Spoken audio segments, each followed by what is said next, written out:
Assalamualaikum warahmatullahi wabarakatuh. Kami akan mempresentasikan praktikum proses oleo pangan dengan modul Magarin. Pertama, kami akan memperkenalkan diri. Yang pertama, Denny Gustriyanti, Jiwa Sila Putri, Raffi Salman, Singgi Perwito.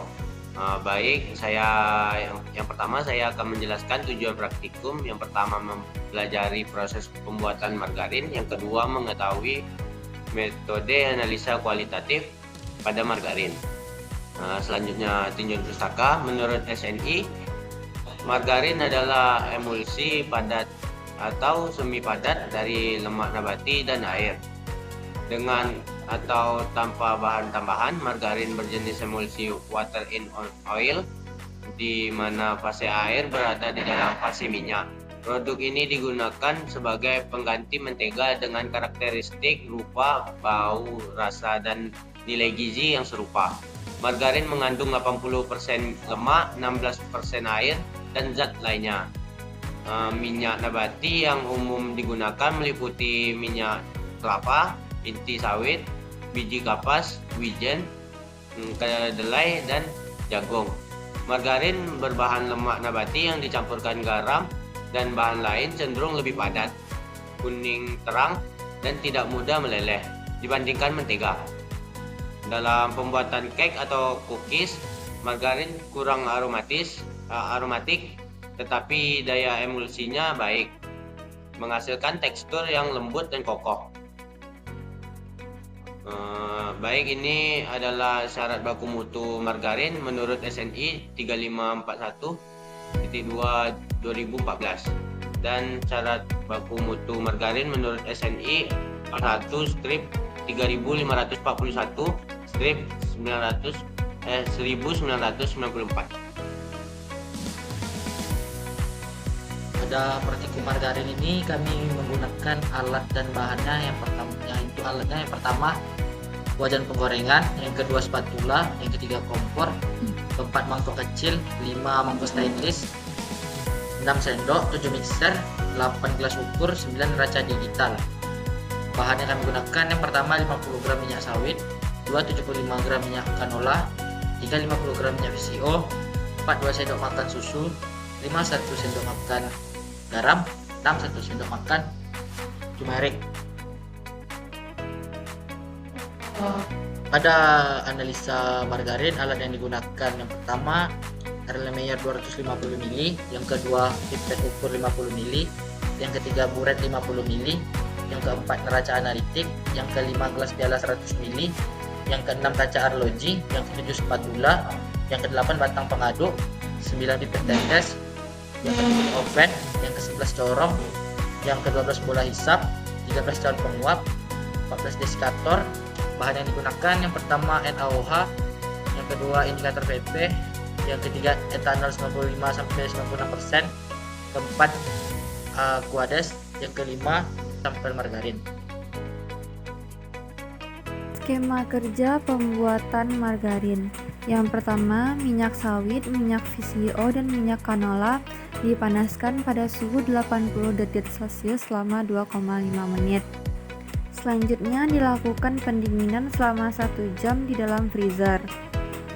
Minyak beku yang dihasilkan setelah pendinginan dimixing bersama susu, garam, dan turmeric.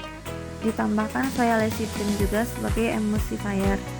Kemudian setelah tercampur dengan rata atau homogen, dilakukan pendinginan kembali selama 2 jam dalam kulkas untuk menciptakan tekstur margarin yang padat.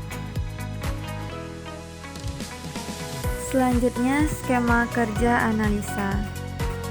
Yang A untuk uji asam lemak bebas, ditimbang sampel margarin sebanyak 5 gram, kemudian ditambahkan 50 etanol 95%. Lanjutkan tambah 3 tetes indikator PP. Kemudian dititrasi dengan NaOH 0,1 N hingga warna merah muda tepat muncul dan tidak hilang. Terakhir, dihitung persenan asam lemak bebasnya. Yang kedua adalah uji kadar air. Dengan sampel margarin ditimbang sebanyak 2 gram, kemudian dipanaskan di oven dengan suhu 105 derajat Celcius dan waktu sejam sehingga airnya menguap. Dilanjutkan dengan pendinginan di dalam desikator dan ditimbang di neraca analitik. Kemudian dihitung kadar air dari margarin.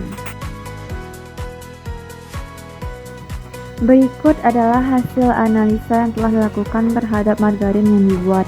Yang pertama adalah kadar air, didapatkan nilainya 14,92%. Yang kedua waktu leleh yaitu 30 menit. Dan yang ketiga kadar asam lemak bebas dengan nilai 0,4%. Langsung saja masuk ke bagian pembahasan. Yang pertama itu untuk proses pembuatan. Pada pembuatan margarin dilakukan pemanasan di suhu 80 derajat Celcius selama 2,5 menit. Waktu yang sebentar dan suhu yang tidak terlalu tinggi bertujuan agar tidak terjadinya oksidasi asam lemak yang ada di dalam minyak. Tujuannya untuk mencampurkan 3 jenis minyak yang berbeda, di mana minyak yang dicampurkan adalah minyak sawit, minyak VCO, dan minyak canola dengan kekentalan yang berbeda-beda, sehingga lebih mudah untuk disatukan atau dihomogenkan. Kemudian minyak yang sudah dicampurkan pun dimasukkan ke dalam freezer selama 1 jam untuk membekukannya. Tujuannya agar kristal yang terbentuk itu baik kecil-kecil dan ukurannya seragam. Setelah dimasukkan ke freezer, minyak beku segera dimixer hingga teksturnya seperti adonan kue yang mengembang. Namun saat praktikum, tekstur tersebut tidak tercapai. Dilanjutkan dengan pencampuran, menambahkan bahan tambahan seperti soya lecithin sebagai emulsifiernya, susu, garam, dan turmeric. Kondisi pencampuran yang ideal adalah suhu 4 derajat Celcius selama 30 menit, menurut penelitian Hasibuan.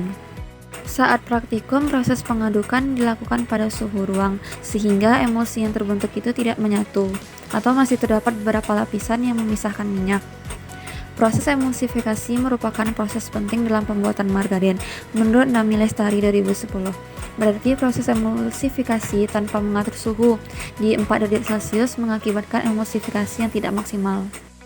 Dibandingkan dengan kelompok 5 yang menggunakan batu es di sekeliling wadah saat proses pengadukan, proses emulsifikasi berjalan lebih bagus karena tidak terpisahnya fasa-fasa antara minyak dan bahan campuran. Yang B adalah uji leleh. Uji leleh dilakukan untuk melihat waktu yang dibutuhkan margarin untuk meleleh di suhu ruang. Hasil yang didapatkan adalah sekitar 30 menit. Hasil ini cukup baik. Dibandingkan dengan kelompok 5 yang teknik emulsifikasinya benar tadi, maka waktu leleh yang mereka dapatkan adalah lebih lama, yaitu 50 menit, menandakan proses emulsifikasi sangat penting dan berpengaruh terhadap uji leleh. Yang C, kadar air. Kandungan air dalam margarin adalah 14,92% dan memenuhi standar baku mutu margarin sesuai SNI 3541/2014, menandakan emulsi cukup baik meskipun tidak maksimal. Kadar air yang tidak melebihi baku mutu kemungkinan adanya reaksi hidrolisis yang menyebabkan ketengikan atau oksidasi lebih rendah, sehingga bisa aman untuk disimpan jangka panjang dan sebaiknya disimpan di dalam kulkas untuk menjaga suhunya. Terakhir adalah uji asam lemak bebas. Kadar asam lemak bebas margarin adalah 0,4%, sedikit melebihi batas baku menurut SNI 3541/1994, dengan nilai maksimalnya adalah 0,3%. Kemungkinan saat pemanasan minyak yang ada kondisi suhu lebih dari 85 derajat Celcius, tetapi ada margarin tidak ada tanda-tanda ketengikan. Kemungkinan lainnya ada kesalahan membaca titik akhir titrasi sehingga pemakaian NaOH berlebih yang menyebabkan nilai asam lemak bebas tinggi. Kesimpulan yang pertama, proses pembuatan margarin diantaranya penimbangan bahan baku, pencampuran bahan-bahan yang disertai pemanasan, pendinginan, pencampuran kembali, penambahan bahan tambahan, dan pengawasan produk. Yang kedua, analisa kualitatif pada margarin dapat dilakukan dengan mengukur waktu leleh yaitu 30 menit. Kadar air yaitu 14,29%, memenuhi SNI dengan nilai maksimal 15%, dan kadar asam lemak bebas 0,4%. Di mana asam lemak bebas 0,4% itu tidak memenuhi SNI dengan kadar 0,3%. Terakhir, berikut ini adalah referensi yang kami jadikan sebagai acuan dalam pembuatan laporan mengenai margarin ini.